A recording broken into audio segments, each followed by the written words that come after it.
Bismillahirrahmanirrahim. Assalamualaikum warahmatullahi wabarakatuh. Yang terhormat Bapak Sugianto MPD selaku dosen pengampu mata kuliah pengelolaan lingkungan hidup serta teman-teman yang saya sayangi. Sebelumnya perkenalkan, nama saya Mela Andriani. Assalamualaikum warahmatullahi wabarakatuh. Perkenalkan, nama saya Rika Perwianita dan kami dari kelompok 1 akan mempresentasikan mengenai pengelolaan lingkungan hidup, khususnya tentang pembangunan. Di sini subbab yang akan kami jelaskan adalah yang pertama, pengertian pengelolaan lingkungan hidup, ruang lingkup pengelolaan lingkungan hidup, kelestarian keseimbangan lingkungan, pembangunan berkelanjutan, ciri-ciri pembangunan berkelanjutan, serta hambatan pembangunan berkelanjutan. Yang terakhir adalah indikator keberhasilan pembangunan. Langsung saja, yang pertama, pengertian pengelolaan lingkungan hidup. Pengelolaan lingkungan dapatlah kita artikan sebagai usaha secara sadar dan atau memperbaiki mutu lingkungan agar kebutuhan dasar kita dapat terpenuhi sebaik-baiknya. Iya, jadi di sini yang dimaksud pengertian pengelolaan lingkungan hidup itu maksudnya adalah usaha sadar yang kita lakukan untuk menjaga lingkungan kita. Nah, kenapa kita perlu menjaga lingkungan? Karena lingkungan hidup itu sebenarnya bagian dasar daripada kebutuhan manusia itu sendiri. Nah, kemudian pengelolaan lingkungan hidup ini sebenarnya bermula daripada daya adaptasi. Jadi setiap manusia itu memiliki daya adaptasinya terhadap lingkungan atau daya penyesuaian terhadap lingkungan. Nah, kalau kita dari kecil dibiasakan untuk mengelola lingkungan secara baik, maka daya adaptasi kita menuju dewasa juga akan lebih baik. Kalau kita dari kecil dibiasakan untuk mengelola lingkungan secara kurang baik, tentunya kita akan membentuk daya adaptasi yang kurang baik atau disebut dengan maladaptasi. Nah, maladaptasi ini seharusnya tidak dilakukan karena bukan kebutuhan daripada manusia itu sendiri, karena bukan juga bagian dari pengelolaan lingkungan hidup. Selanjutnya, kita menuju ke subbab yang kedua. Selanjutnya, ruang lingkup pengelolaan lingkungan hidup itu mempunyai ruang lingkup yang beraneka ragam. Yang pertama itu pengelolaan lingkungan secara rutin. Jadi pengelolaan lingkungan secara rutin itu termasuk bagian daripada pengelolaan lingkungan hidup. Kemudian yang kedua, pengelolaan dini lingkungan suatu daerah yang menjadi dasar dan tuntutan perencanaan pembangunan. Misalnya ada suatu daerah yang akan dijadikan sebagai sebuah daerah pembangunan, maka tentu harus dilakukan pengelolaan secara dini terhadap lingkungan tersebut. Kemudian yang ketiga, pengelolaan lingkungan berdasarkan perkiraan dampak lingkungan yang akan terjadi sebagai akibat suatu proyek pembangunan yang sedang direncanakan. Jadi misalnya akan ada suatu proyek di misalnya wilayah Balongan, maka di wilayah Balongan itu harus dilakukan pengelolaan lingkungan hidup yang memperkirakan dampak lingkungan yang akan terjadi setelah adanya proyek tersebut. Dan yang terakhir, perencanaan pengelolaan lingkungan untuk memperbaiki lingkungan yang mengalami kerusakan, baik karena sebab alamiah maupun karena tindakan manusia. Nah, yang keempat ini misalnya di suatu daerah terjadi bencana alam atau kebakaran hutan atau tindakan lainnya yang dilakukan oleh manusia tanpa sengaja yang merusak lingkungan. Nah, maka perlu dilakukan pengelolaan lingkungan hidup. Nah, poin yang ketiga dan poin yang keempat ini erat kaitannya dengan metode perencanaan pengelolaan lingkungan hidup yang memperkirakan dampak apa yang akan dilibatkan oleh proyek tersebut, atau erat kaitannya dengan analisis mengenai dampak lingkungan atau disebut dengan AMDAL. Kemudian AMDAL ini bisa dilakukan sebelum adanya proyek-proyek itu akan dibangun atau direncanakan di suatu daerah gitu. Jadi diperkirakan dulu dampak terhadap lingkungannya itu seperti apa, kemudian baru bisa dilakukan pembangunan.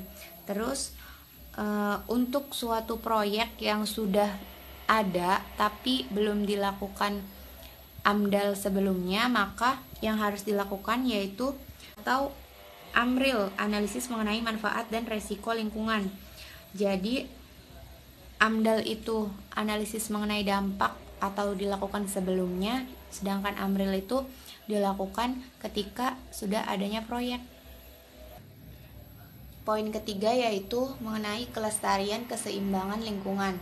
Kelestarian keseimbangan lingkungan itu dapat kita jaga dengan cara apa? Misalnya di sini sudah dipaparkan yaitu ada usaha yang bisa kita lakukan di rumah dan ada usaha yang bisa kita lakukan di lingkungan masyarakat. Yang pertama, di rumah itu kita bisa mengurangi penggunaan bahan kimia pencemar lingkungan. Nah, bahan kimia pencemar lingkungan yang ada di lingkungan rumah kita tuh seperti apa sih? Kan banyak ya, misalnya kita kan menggunakan deterjen. Misalnya ketika kita menggunakan deterjen kan akan ada air sisanya. Nah, maka kita buat saluran pembuang untuk air sisanya itu supaya tidak mencemari lingkungan. Kemudian yang kedua itu mengurangi produksi sampah rumah tangga. Nah, sama seperti tadi masih berkaitan sih, karena deterjen itu kan biasanya pembungkusnya menggunakan plastik dan bahan-bahan lainnya juga dalam rumah tangga itu banyak menggunakan plastik. Nah, sampah plastik itu sebaiknya kita kurangi supaya tidak mencemari lingkungan seperti itu. Yang ketiga itu memilah sampah. Nah, ya, memilah sampah di sini sudah disampaikan oleh Bapak Sugianto sebelumnya di minggu lalu ya, karena lingkungan kita ini masih kurang peka terhadap pengelolaan sampah. Jadi sampah itu sebaiknya dipilah menjadi digolongkan ke dalam bahan B3, kemudian bahan organik dan bahan anorganik. Selanjutnya itu menghemat penggunaan air, kemudian menghemat penggunaan listrik. Misalnya sudah larut malam, listrik itu dipadamkan atau menyalakan listrik yang terpenting saja. Kemudian menghemat penggunaan kertas. Kemudian menghindari pemborosan bahan bakar. Menghindari penggunaan alat-alat yang terdapat kandungan CFC di dalamnya. Nah, itu merupakan usaha sadar atau pengelolaan lingkungan hidup yang dapat dilakukan untuk menjaga kelestarian keseimbangan lingkungan. Dan selanjutnya itu yang di lingkungan masyarakat yang dapat kita lakukan itu yang pertama melakukan reboisasi atau penghijauan, kemudian menjaga kelestarian hutan, melindungi satwa langka, bijak dalam bercocok tanam, kemudian mengkonsumsi hasil pertanian dan peternakan dalam negeri, serta melakukan analisis mengenai dampak lingkungan atau AMDAL yang sudah saya sampaikan tadi. Selanjutnya mengenai pembangunan berkelanjutan. Pembangunan berkelanjutan itu di sini pengertiannya adalah pembangunan untuk memenuhi kebutuhan-kebutuhan pada saat ini tanpa mengurangi kemampuan generasi yang akan datang dalam memenuhi kebutuhan-kebutuhan mereka. Ya, jadi di sini pembangunan berkelanjutan itu efeknya tidak hanya diperkirakan untuk generasi kita, tetapi sebaiknya juga diperkirakan untuk generasi yang akan datang dalam memenuhi kebutuhan-kebutuhan mereka. Jadi misalnya pemerintah Indonesia karena untuk mengadakan pembangunan di daerah Kalimantan, di mana daerah Kalimantannya ini merupakan daerah yang sebelumnya itu adalah hutan. Nah, kita tahu kan hutan di Kalimantan itu adalah paru-paru dunia. Jadi pemerintah Indonesia itu sebelum membangun daerah pembangunan di daerah Kalimantan tersebut, sebaiknya memang diharuskan juga pemerintah itu melakukan AMDAL dan AMRIL-nya atau analisis mengenai dampak terhadap lingkungannya dan analisis mengenai resiko dan manfaat terhadap lingkungannya. Untuk AMDAL dan AMRIL ini juga sebenarnya sudah diatur dalam Undang-Undang Nomor 4 Tahun 1982 Pasal 16 yang bunyinya sebagai berikut. Setiap rencana yang mempunyai dampak penting terhadap lingkungan wajib dilengkapi dengan analisis mengenai dampak lingkungan yang pelaksanaannya diatur dengan peraturan pemerintah. Jadi sudah jelas setiap akan dilaksanakan suatu pembangunan, baik pembangunan proyek maupun pembangunan lainnya seperti pabrik dan lain sebagainya, itu perlu dilakukan AMDAL dan AMRIL sebelumnya. Nah, di sini ada 4 prinsip utama daripada pembangunan berkelanjutan. Yang pertama, perspektif pada jangka panjang. Jadi memikirkan untuk generasi-generasi yang akan datang juga. Kemudian pemerataan dan keadilan sosial. Kemudian menghargai keanekaragaman serta pendekatan integratif. Maksud dari pendekatan integratif di sini adalah manusia tidak hanya membutuhkan pembangunan di bidang sosial atau ekonomi saja, tetapi juga sisi ekologis atau aspek keadilan terhadap lingkungannya. Karena kebutuhan manusia itu banyak berada di lingkungan dan setiap manusia membutuhkan lingkungan yang bersih, sehat, dan tidak tercemar karena lingkungan berpengaruh pada produktivitas manusia itu.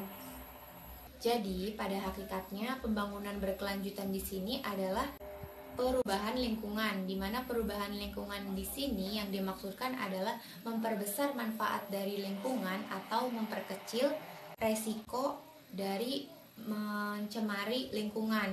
Kemudian tujuan dari pembangunan berkelanjutan ini pada dasarnya adalah untuk kesejahteraan. Kita ke materi yang kelima, ciri-ciri pembangunan berkelanjutan. Ciri-ciri pembangunan berkelanjutan. Pertama, dilakukan secara merata dan adil. Pembangunan berkelanjutan harus merata dan adil. Yang kedua, memelihara keanekaragaman hayati yang ada. Seperti yang tadi dijelaskan ya. Yang ketiga, menggunakan pendekatan integratif. Yang keempat, bersifat jangka panjang. Yang kelima, memenuhi kebutuhan masa sekarang tanpa membahayakan pemenuhan kebutuhan generasi mendatang dan mengaitkan bahwa pembangunan ekonomi harus seimbang dengan konservasi lingkungan. Yang keenam, mampu meminimalkan kerusakan dan pencemaran lingkungan. Yang ketujuh, pembangunan yang dilaksanakan mendasar pada nilai-nilai kemanusiaan serta memperhatikan moral. Yang kedelapan, pembangunan yang dilaksanakan harus memiliki sifat fundamental dan ideal, serta berjangka pendek dan panjang. Yang kesembilan, hambatan dalam pembangunan berkelanjutan di Indonesia. Yang kesepuluh, masa kependudukan. Lanjut. Kita ke materi yang ke-6. Hambatan pembangunan berkelanjutan. Hambatan pembangunan berkelanjutan ada 4. Yang pertama adalah masalah kependudukan. Yang kedua, masalah kemiskinan. Yang ketiga, masalah kualitas lingkungan hidup. Dan yang keempat, masalah keamanan dan ketertiban.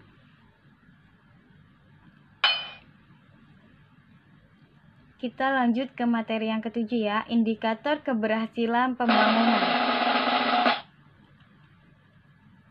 Indikator keberhasilan pembangunan. Sejumlah indikator ekonomi yang dapat digunakan oleh lembaga-lembaga internasional antara lain pendapatan per kapita, struktur ekonomi, urbanisasi, angka tabungan, indeks kualitas hidup, indeks pembangunan manusia, dan yang terakhir pertumbuhan ekonomi. Tadi indikator keberhasilan pembangunan di Indonesia. Jadi setiap negara itu memiliki indikator keberhasilan pembangunan yang berbeda-beda sesuai dengan tingkat kemajuan pada negara tersebut. Nah, sekian dari materi yang dapat kami sampaikan. Jadi, pengelolaan lingkungan hidup di sini ialah usaha sadar untuk memperbaiki lingkungan agar kebutuhan lingkungan bagi manusia itu dapat terpenuhi dengan sebaik-baiknya. Kemudian ruang lingkup dari pengelolaan lingkungan hidup ini luas dan beraneka ragam. Adapun cara-cara menjaga kelestarian lingkungan hidup ini seperti yang sudah tadi, yaitu dilakukan di rumah dan di masyarakat. Kemudian pembangunan berkelanjutan itu pada hakikatnya adalah untuk mengurangi resiko lingkungan atau menambah manfaat lingkungan. Sekian yang dapat kami sampaikan, kurang dan lebihnya kami mohon maaf. Wassalamualaikum warahmatullahi wabarakatuh.